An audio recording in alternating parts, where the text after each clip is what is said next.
It was just an ordinary Tuesday in the Harrison mansion. The kind of day where sunlight streamed through spotless windows, where every surface gleamed under Lena's careful hands.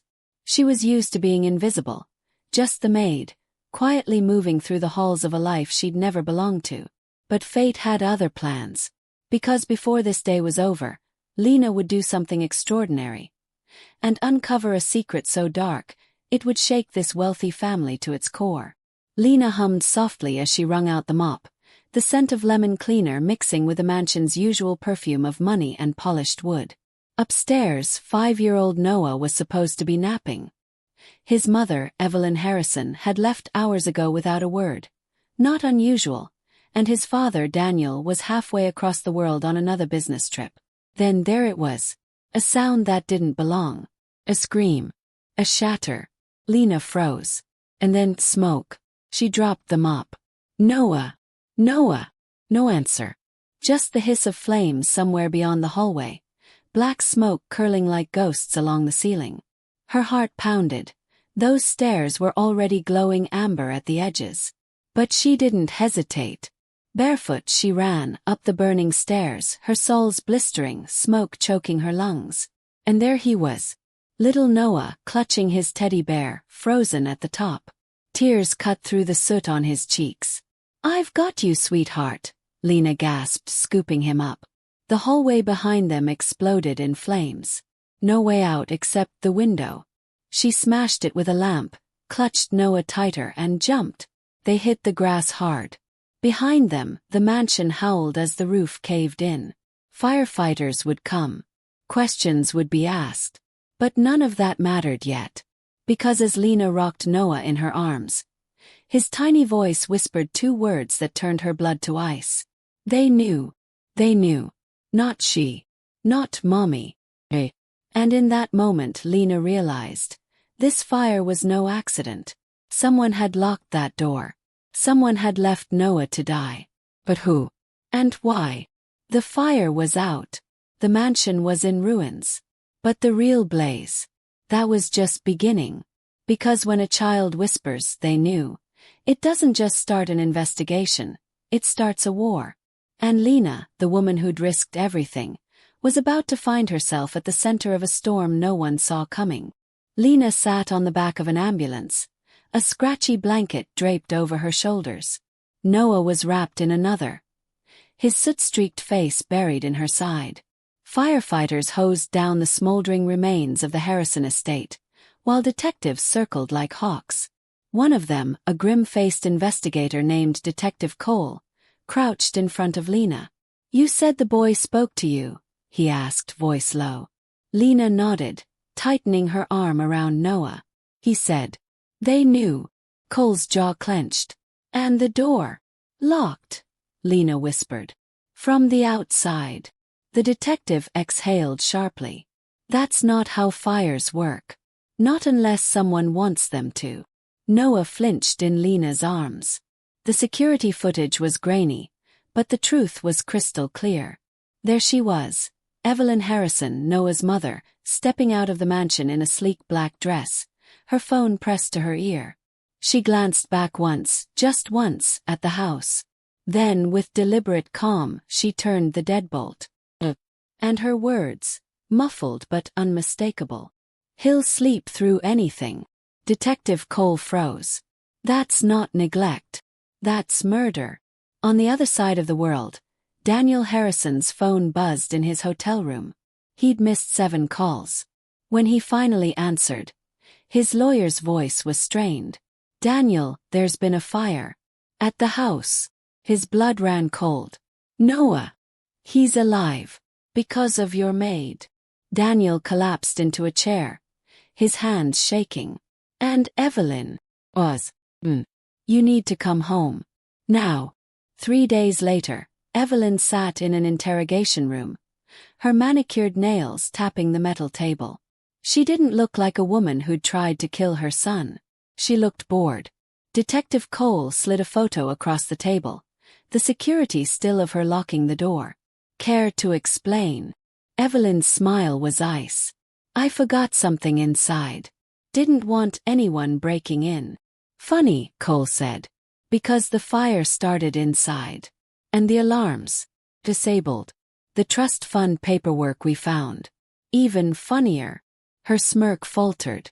$28 million, Cole continued. All yours. If something tragic happened to Noah. Evelyn's facade cracked. You can't prove. We already did. Noah hadn't spoken since the fire. Not to doctors. Not to social workers. Not even to his father, who'd flown home in a haze of grief and guilt.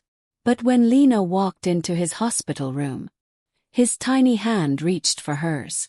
I want Lena, he whispered. Daniel, standing in the doorway, felt his heart shatter. His son didn't trust him. He trusted the woman who'd run into hell for him.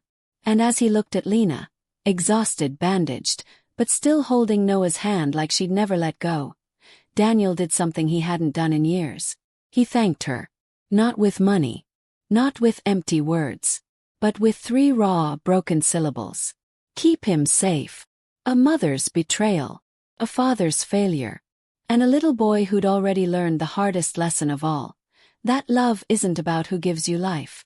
It's about who fights for it. But the battle wasn't over. Because when the courts got involved, no one expected what happened next. Least of all Lena. Some families are born from blood. Others are forged in fire. And as Lena sat in that courtroom, holding Noah's trembling hand, she realized, this wasn't just a fight for custody. This was a fight for the one truth that mattered. Love isn't given. It's earned. The family court judge adjusted her glasses, scanning the packed room. On one side, Daniel Harrison, his tailored suit wrinkled, dark circles under his eyes. On the other, Lena, in her only dress, Noah clinging to her like a lifeline. Social workers argued numbers, stability, tradition. The father is the natural guardian, one said. The child needs structure, another insisted. Then the judge silenced them all with a look. Noah, she said gently, who do you want to live with?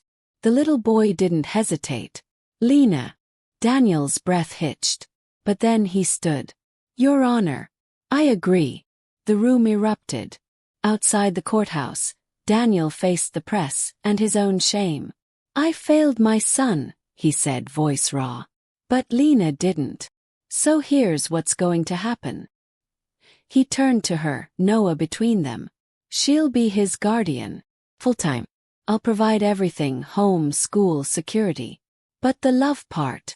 His throat tightened. She's already got that covered. Lena's eyes welled up. This wasn't charity. This was surrender.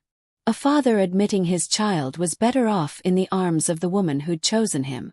Their new apartment was small. No chandeliers. No marble. Just a second-hand couch, a fridge covered in Noah's drawings, and... You kept Mr. Bubbles. Noah whispered, clutching his singed teddy bear. Lena smiled. Of course I did. She tucked him in, smoothing the dinosaur sheets they'd picked out together. But as she turned to leave, his small voice stopped her. Lena, are you my mom now? She knelt beside him, her answer as steady as her heartbeat. I'm whoever you need me to be. Months later, the photos told the story. Noah's first day of school, Lena straightening his backpack. Daniel visiting, teaching him to ride a bike. Lena cheering louder than both of them. And at night, when nightmares came, the way Noah still reached for her hand. The headlines moved on. Maid turned guardian donates to fire orphans. The money stayed, Daniel made sure of it. But the real legacy, it was in the quiet, in the safe. One evening, as Lena closed Noah's storybook, he murmured something unexpected. I'm glad it was you who found me. She kissed his forehead. Me too, baby. Me too. And as his breathing evened out, Lena finally let herself cry. Not from sadness, but from the sheer, staggering privilege of being chosen.